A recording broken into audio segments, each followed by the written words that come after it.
how you say that. I don't think we should be aggressive with her. I need her to know that she got what she came here for, and she has no right to come back here anymore. Provocation is never a good Tell idea. me how to say it. Akma Akma Dioni. Dioni. Akma Dioni. Akma Dioni. No. Akma Dioni. No. Welcome to Radical Listening, the Portland podcast where we talk to local artists about their current projects. I'm your host, Phil Johnson. And I'm your co-host, Clifton Holtznagel. Today we're sitting down with some members of the team from the Brothers Paranormal, a production with Coho Productions and Media Rights Theater Diaspora. Today we're going to talk with Samson Syharath, one of the actors, and Kate Duffly, the director. Yeah, and this was a fun conversation. It's a quicker one than usual, but we really dive into what it means to be a POC theater artist in Portland. They talk about the theater diaspora. They talk about the show, and then we cover some fun stuff in headlines. We talk about body positivity. We talk about dogs and bears. That was fun. Oh, yeah. Dog like bears, bear like dogs. Yeah, lots of good stuff there. Yeah, and this play was really great. I really enjoyed it. I got to catch the Sunday performance on opening weekend, and it broke some expectations for me. You know, as a white man, sometimes you see a show with Asian people and African American people, and you think it's going to be about the fact that they're Asian or African American, and it was so much more than that. So, yeah, I mean, I laughed. I actually cried. I was scared. It was just a really. They really pulled it off. They really pulled it off, and the acting and design all around were really great. So. Yeah, definitely come and see this. The whole time we were recording, guys, there was a light flickering, and I was like, "Is there a ghost in this building?" You know, you'll have to come see to find out. Yeah, here you go. Here's the interview with Samson Syharath and Kate Duffly. All right, we're on the set of The Brothers Paranormal by Prince Gomolvilas, running October 25th through November 16th at Coho Theater, and we're talking with Samson Syharath, who is one of the actors, and Kate Duffly, the director of the show. Hi, guys. How you doing? Yeah, hey. Pretty good. How are you? So let's talk about this show. First of all, whose idea was this? That's a great question. That's it.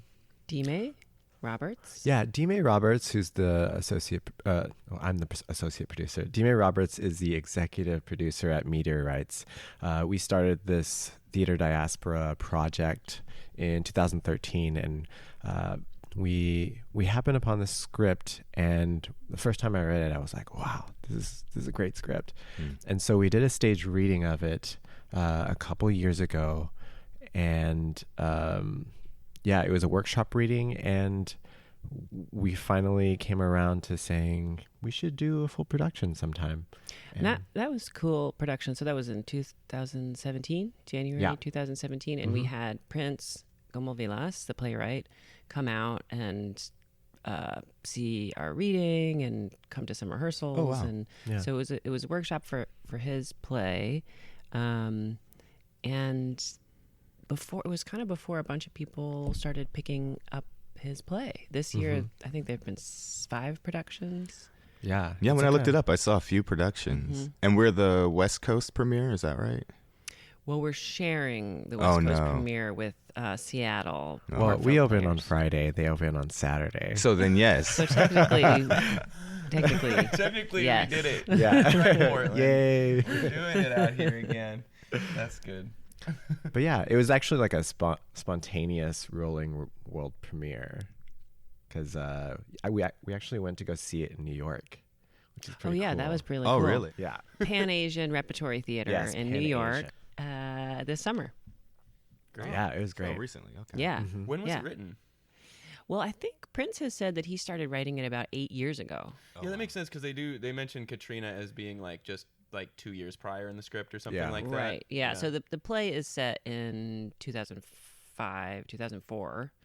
And so Prince wasn't writing it at that point, but he's been working on it for a long time. He said that it really is like a culmination of all of the things that he's interested in. Right. It's really interesting because there are certain lines in the script where you're like, oh, Trump was not president at that time. Oh my God. Yeah. Right. Yeah. Yeah. That's Could you imagine an updated version with Trump? Everything would be different. yeah. Takes center It takes stage, place in like, unfortunately. yeah, it's like in Puerto Rico or something. I will say that from the description, it had seemed like this was a play about some Thai brothers like taking advantage of the idea that people think that Asian people are magical, that like, you know, that stereotype or whatever, which is something that I had heard brought up in other discussions about, you know, specifically Asians in theater before. But I was very pleased to see that it was like so much more than that, and it was really, really like it was highly touching, and I just wanted to say that because it was a beautiful piece. I cried. So yeah, awesome. I mean, it was a beautiful amount of truth.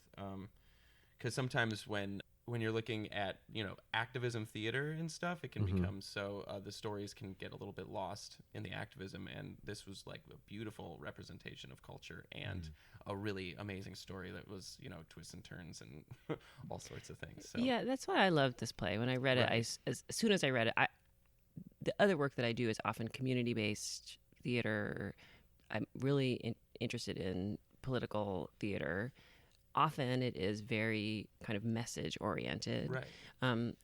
The best political theater is not, right? It's complex and nuanced. But sometimes it is really message-oriented. And sometimes that's okay, right? You have a clear message. Absolutely. You want to send that clear message. What I love about this play is that it is so political, partly just because of having all non-white cast of a kind of multi-ethnic, multiracial cast, wherein race is not the central like topic of the play, which is really rare. Right. Yeah. The culture is evident, but not the topic, which is and it's important, right? It's important to the story. Exactly. It's not like brushed under the rug, or it is a significant feature of the story, but it's not the only aspect. And it's also the intersectionality of Asian American and African American relationships. It's not something I've ever really seen in shows before. And it is funny and spooky. It's funny and dramatic. Spooky. Yeah. I was scared of several times. Several times I jumped. That was some really, really cool horror stuff. And you really don't see that on stage much at all. Yeah. Like, I mean, I'm not going to give anything away, but there was some things flying across the room that surprised me. I'll just say that. Like, yeah, it was good. It was good. Lots of illusions. Yeah, lots of illusions. Those are really fun to work on. Those are fun challenges. Prince wrote us some challenges in the play. Fun challenges. Yeah, I can imagine some of those stage directions being like, oh boy. They were like, what? What is that? How do we? Okay. Yeah. Fun. What were your biggest triumphs, do you feel, in this process? Getting all the magic tricks to work. Yeah. Yeah. No, I don't know if that was the biggest one, but that did feel satisfying. I really, a lot of times we had people in the audience who haven't been to see theater. Like our second preview, we had the Immigrant Refugee Community Organization bring refugees and immigrants, about 40 of them, 30 to 40. And like there's moments in the play where it's not in English, it's in Thai. And for them to understand that, like one person was like, oh, I loved it when the mom said, I love you in Thai. Like it reminded me of the way my mom talks, and like it really touched me and made me cry, and I'm going to come see it 3 more times. And I was like, yeah, that's pretty cool. And it, as part of that ERCO group that came the second preview, there were a lot of young people, a ton of young people. They were this whole back row filled with young people, and just having these amazing, like, really vocal responses to what they were seeing on stage, and not in kind of like there's certain places where I think we anticipate audiences responding with laughter or something, like especially like regular theater goers. They were not. They were just responding in really surprising places, and it was so fantastic. And it felt like, oh, we've really done good work, right? Like they're surprised and engaged and cheering, and it was great. Yeah, it's kind of like the audiences that go to see horror movies, where they kind of talk during it of like, oh no, don't do that, no. It was kind of like that, which is really cool and surprising as an actor. I was gonna say, as an actor, how does that feel like to hear the people commenting on your actions? Is it? It's different. It's a trip. Do you feel like when they do that, does it ever take you out of the scene or anything like that? I mean, I think the first time for like a split second, but then it kind of just drives you to just keep going. Yeah. It was just so much fun. Well, that's the fun thing about POC audiences in general, is that because they're non-traditional theater goers, they don't have the rules that we all, are so used to. So, I mean, I've, been in productions, including the previews that I'm in right now, where the audience is sitting there doing exactly that, where they're just talking, no, she didn't. Like, all of that stuff. And I feel like that's invigorating and very energizing, especially because it kind of affirms that we are making a piece for them, as opposed to the traditional, kind of quiet clappers. And I think, too, it kind of highlights what is so great about theater in that it is a live event, right? And that when the theater going audience is so kind of polite and like playing, like adhering to the rules of what it means to be like a good audience member, in some ways they're failing to be good audience members because they're not really like making the most of the liveness of that experience. Yeah. We're all in the same room. That's right. We're all in the same room. Anything could happen. Someone could jump up from their seat and start yelling at any moment. I think about that don't. all the time. Right? And you wish it would really mess up your show, but it would be a thing actually happening, right? And so I think that's the most exciting thing about having not seasoned theater audiences, aside from feeling like, oh, great, this is great, our play is being seen by more than just this handful of people who go see theater all the time, is that there isn't that social contract that's so fixed, right? So there is a little bit more of a sense of like a feedback loop between the performers and the audience. Yeah, it's also an interesting moment in theater history, maybe even, where the audiences that have been going to theater are these traditional audiences, but because we're trying to break away from that, we almost have to kind of coax our audiences now. Like I've been seeing pre-show speeches where people are like, hey guys, like, so if you feel like you see a bad guy on stage, feel free to boo or hiss, or if you see something that's really funny for you, feel free to laugh out loud, or feel free to engage with our actors and feel free to engage with this production. And once you do that, once you kind of give the audience that ability, then they take that information, and next thing you know, they're fully immersed, And I love that dialogue because it just affirms that what we're doing is, for them. Yeah, and I think that the horror in particular allows for that because it causes people to lose control a little bit. Like they don't have as much control as they normally do. And I was here for like a 2:00 matinee, which is traditionally older audience, and they were like there, and I could hear them rustling, and then at intermission they're like, oh, well, what do you think about it? And I was like, wow, everyone's like really charged up right now. It was really cool. And a lot of times, it's not that way. Like some people next to me just started talking to me, which is, wow. People I didn't know started talking to me. But it was cool. I had a great conversation with these two older women who were sitting next to me about like, what do you think's going on? Did you hear that guy? What he thinks is happening? Like they were like guessing some of the stuff that was about to happen. And it was like,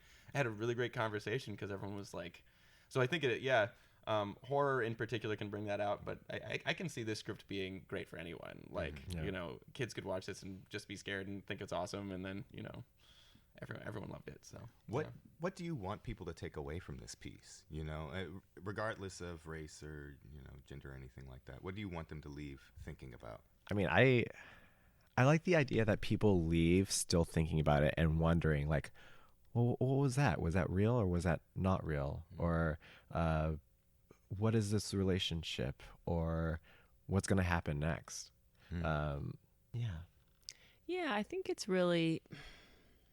think it's multiple things. So one, what I love about this play is that it is a good time.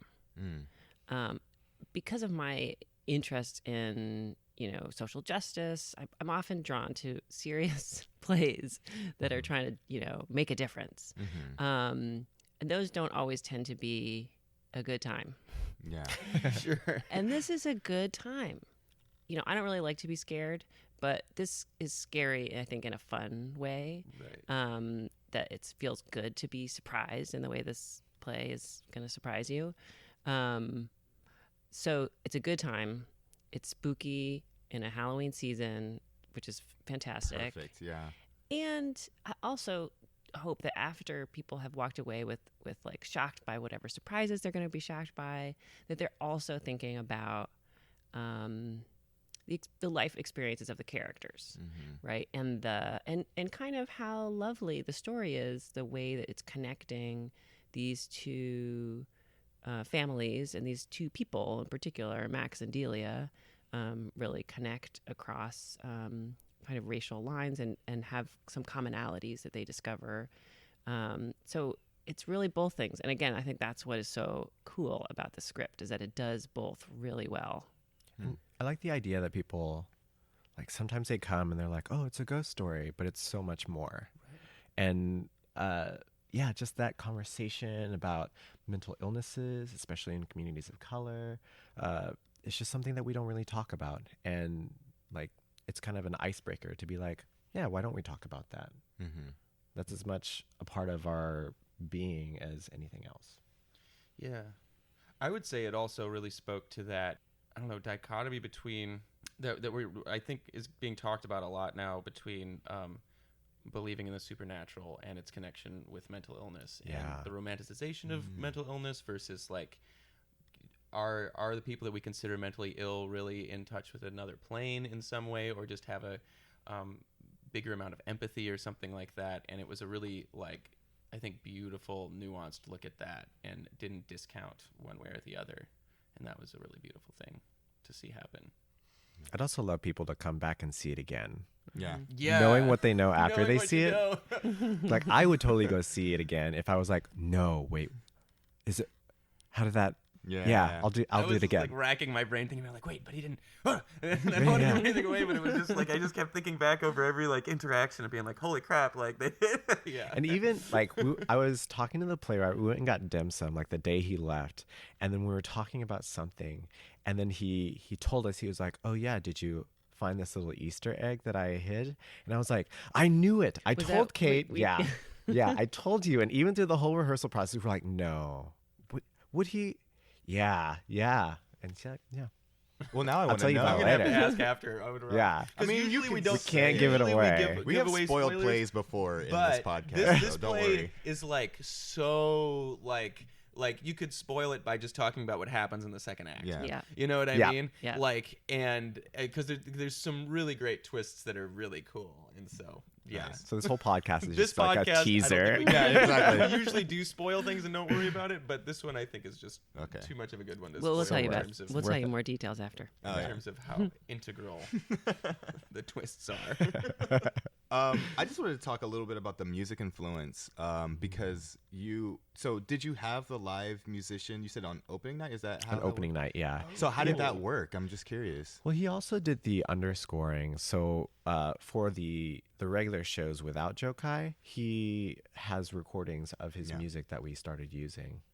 Yeah, so the staged reading, Theater Diaspora has done a lot of stage readings in the past. They're kind of these really cool enhanced stage readings, so more than just scripts and music stands. So we had one of these enhanced stage readings, and Joe Kai, the musician, he's a violinist, and he loops sort of live looping of his violin music, played live for every show of the staged reading, and that was the only sound we had. Yeah.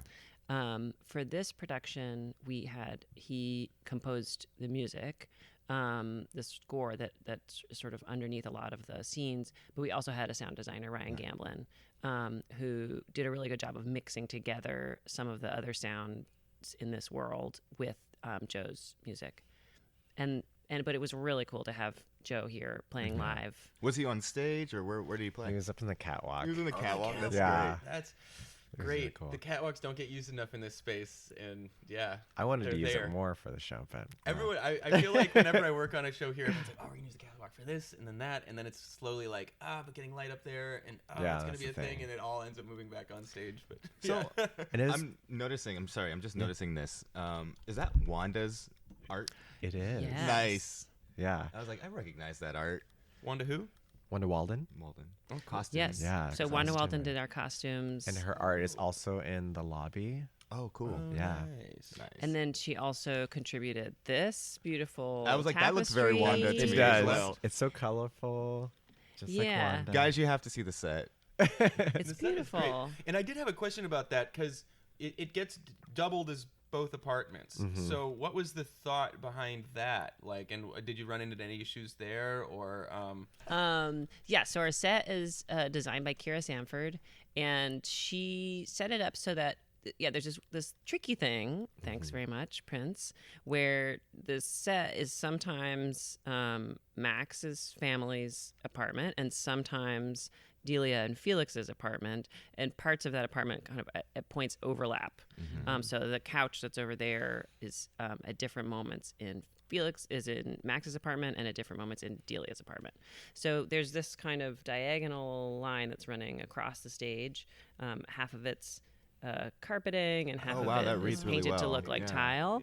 And so that I think is a big gesture to like this kind of the way the space is divided up. sure, yeah, it does kind of flow like stage left to stage right with like intersecting in the middle. Yeah, That's and pretty then cool. and then on the walls and in this bookcase, we really tried to like on this side is mostly Delia and Felix the stage left side, stuff. yeah, Yeah. On the stage left side, thank you. And then the bookcase is kind of mixed, Mm-hmm. right. a mix of things. And then the stage right side is more representative of Max's family. Oh, And it's wow. interesting because we have a lot of elephant stuff on there, Yeah. which are both kind of African American and Asian culture. That's what I noticed too. There was like an elephant tapestry at one point, and I was Yeah. like, "Who's? Oh, it could be anybody." It's interesting. Yeah. I kind of liked that. Yeah. So I I- also I'm- realized go ahead. the entrances, like most entrances for Max's is on that side, except for like the very end. But Yeah. So I'm curious about the theater diaspora project and how you got into that and yeah, what are your missions and So we started off when PCS was doing Chinglish. D-May Roberts I had just moved to town from Arkansas, and I did a show at Shaking the Tree called Wild Tales, and D-May saw me in that, and she's like, oh, an Asian actor I don't know. So then we met up, and we did a stage reading of The Dance in the Railroad by David Henry Hwang. And so when we did that at PCS, we were like, well, we should do this more often just so people are aware of the Asian American playwrights and the other works that they do that aren't known very often. So we started doing that in 2013, and we just kept on doing it. It was under the umbrella of Meteorites, which is its own 501c3. Okay. But Theater Diaspora is focused on amplifying the Asian American voice through authentic representation. And we're actually in the process of becoming our own 501c3. And yeah, I'm kind of taking that That's on. exciting. Yeah. That's really fun. Yeah, now that we're open, I can really like double down on that. Yeah, that's big because I feel like in every city I've lived in, it's just been the Asian American representation or Asian representation on stage has just not been there, and it's way farther behind in terms of white people still playing Asian roles and yellow face yeah. even. Like I can remember seeing shows with that in my not that long ago, and so is it. And I didn't know a lot of Asian people in theater, and I Yeah. always wondered if it was because the roles were just so stereotypical that Asian people are pushed away from doing theater, or Yeah. like what's. I just didn't know why I didn't see Asian Well, people in theater. It's interesting my- because yeah. I moved here and people are like, oh, how is it acting here? And I'm like, well, there aren't really roles for me. But then when I ask why aren't there roles for me, they say because there aren't Asian actors. And so it's like, well, why would we stay if there aren't roles for Yeah. us? Yeah. And then why do they have to be Asian roles for you to cast me? Like, it doesn't have to, like, That's it doesn't the say quintessential white. question. Yeah, it doesn't say white Yep. character. Yep. Yeah. Well, if it doesn't say, black or Asian or Latino, then that means white. The default is white. Yeah. Yeah. Yeah. Well, it's great to see like a play like this that features Asian characters and Asian culture, but is just there you go. Here's Just a a play. play. Yeah, Yeah. just relationships. Am Just I allowed to ask a relationships. question? I have a question for Samson. Oh, Yeah. I'm No. really curious. I love theater diaspora, and I'm just really curious if you have thought about next projects. I know this one is still happening, but Yeah. So we're kind of planning this next season. We have one play we're looking at doing. We don't have like rights or anything yet, so I'm afraid to like say anything. But I do want to do at least one fully staged production a year. Mm-hmm. And then I want new works. I want new works by local playwrights of color. Yeah, yeah. So maybe Cool. something like that. nice. Put it out there. Yeah, just putting that out there into the world. I'm just curious, what keeps you engaged in theater? You know, we talk about, you know, there's not many roles, and now you founded this company. Like, why do you make theater? I like I said, I grew up in Arkansas, so that wasn't even a thought in my mind to like have a career in theater. I was studying to be like a veterinarian or a math teacher or something like that, and then I happened to be in a play that was very effective and centered around social justice in a way. It didn't have any words, which is really cool. And after the play, I came out, and an audience member came up to me and said, after seeing that, it will change the way I look at the world. And I was just kind of, I didn't know what to say. I didn't realize that I could affect someone in such a way. And so I was like, I love this feeling, and I can try to make the world a better place with this. So I changed my major, and here I am. Wow. In Kate, how about Portland. you? Yeah. So I mean, actually, I have sort of a similar path. I came to theater in a bit of a roundabout way. I acted, you know, in high school and in college, but I was also a history major, and I was really interested in the history of social movements, and like American history, immigration history, and labor history. I thought I was going to be a community organizer. That was my plan. And I took a class in college, and I learned about a bunch of playwrights and theater companies like El Teatro Campesino, which was kind of the cultural arm of the United Farm Workers Union. And I read Susan Laurie Parks and Naomi Wallace, and my mind was blown, and I realized, wow, I could bring together my interest and my passion for social justice with theater, and that theater is such an amazing vehicle for this kind of work, right? It's storytelling, and we need better stories that ask us to imagine different worlds and new possibilities. So that's sort of, it sounds kind of similar to what Samson's describing. Wow. Has Portland influenced your creativity at all since you've been here? Do you feel like your creativity has changed? I feel like it has. So people always say Portland is like the whitest city in the country. And then when people talk about Portland, they say, oh yeah, there's no people of color there. And I'm like, there are. You just don't see them. Yeah. And so kind of changing that vocabulary just a little bit, like I feel like it's so much more important than we think it is. Yeah, I think just kind of switching perspective just a little bit is really helpful for me, and I think Portland's done that. Yeah. Yeah, I think likewise. I think you make a really good point, right? There's this narrative, which isn't untrue, about Portland being the whitest city in America. But to kind of continually come back to that narrative does this work of erasing all the people of color who live in the city. And I guess I've been so excited to be a part of organizations that are connecting kind of what I would call anti-racist work, or connecting theater with communities of color like Theater Diaspora, also work with the August Wilson Red Door Project. And they've been doing incredible things, and it's really cool, partly because of the size of Portland, to be able to actually see a culture shift begin to happen. So to me, that's something that's really exciting about making work in Portland. Yeah. It's also interesting to see. I love how August Wilson Red Door Project has the education aspect of it, because when we think about theater and actors and the people that are classically trained, they have the privilege to be trained. Yeah. I feel like as an Asian American, you don't have the privilege to go into that because your parents want you to be a doctor or a lawyer or things like that most of the time. Mine did. And so you don't really think, oh, I'm going to go to school for acting. And so I like that with Theater Diaspora, sometimes we hire people that aren't actors, quote unquote actors. And so our rehearsal processes are a little bit educational because they don't have the experiences that we would typically think that an actor would.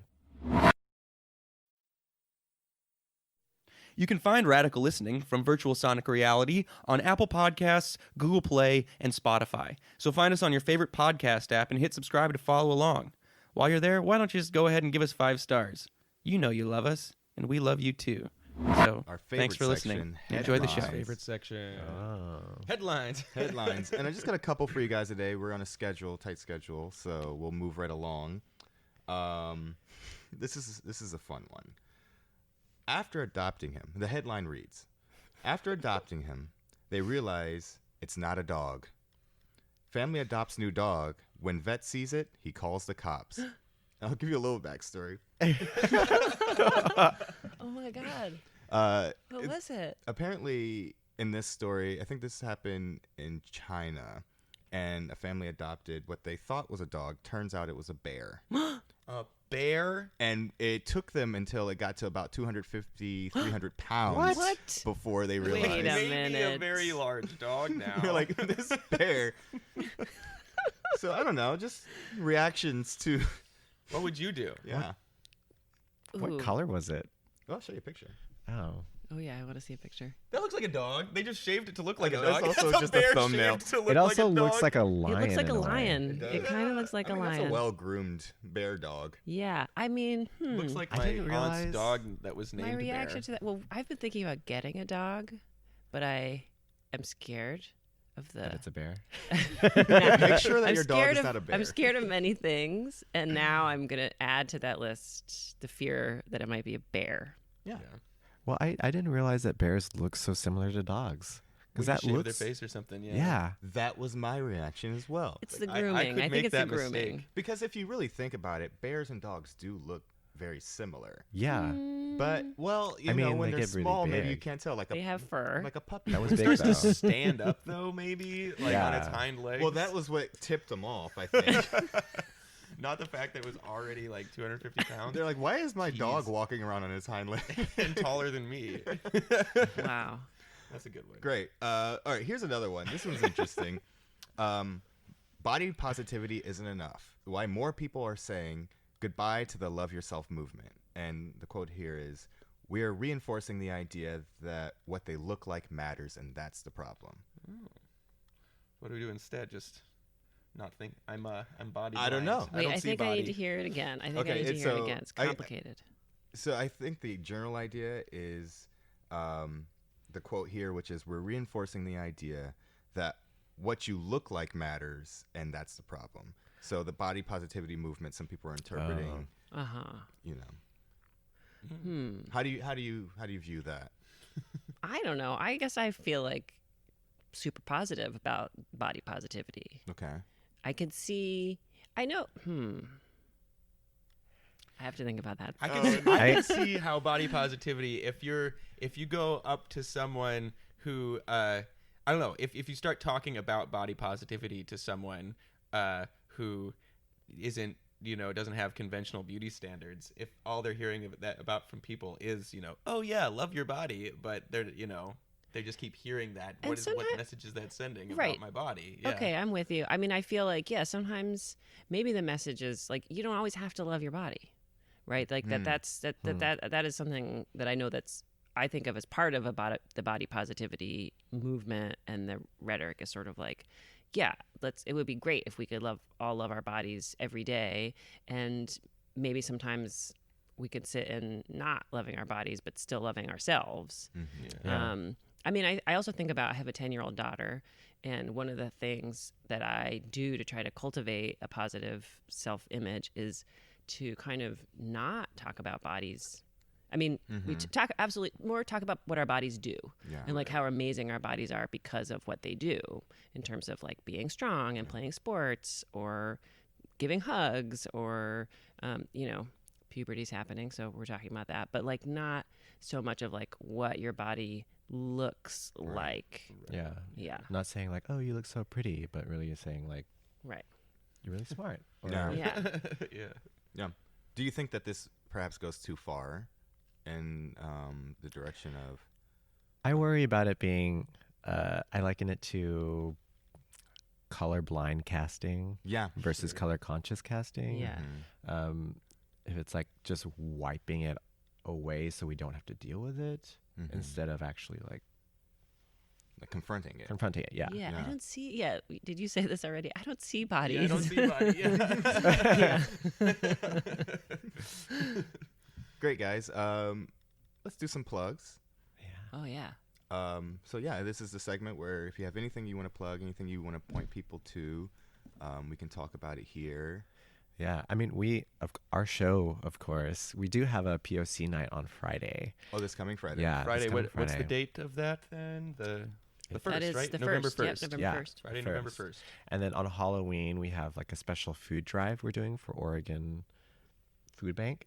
And I want to take this opportunity to plug something. I'm not sure if it's been okayed by anybody else, but I think it would be really cool if people came in costume. Oh, that's cool. Come in yeah. costume. Like Thursday your night show, favorite people ghost. in costume. That'd be People fun. in costume, get a free It's not cookie. official. That's just. Well, he's giving out free cookies. so- I'll bring all So the look out. cookies. Yeah. I have something else I'd like to plug. That's Yeah. not our show, Yeah, but it looks I do great. too. I'm actually. excited to go to it. So it's at Artist Rep, La Ruta by Isaac Gomez, and it's focusing on the disappeared women of Juarez, Mexico. Christy Miles is in it. I'm excited to see her.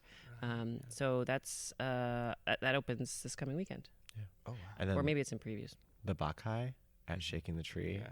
So much fun. Got my ticket for closing night. I'm very Yes. excited. Oh, you're going? I'm going on closing. I think I'm gonna go on closing as well. You should get your ticket, man. Well, yeah, for sure. They're running out. Yeah. Me, Jane.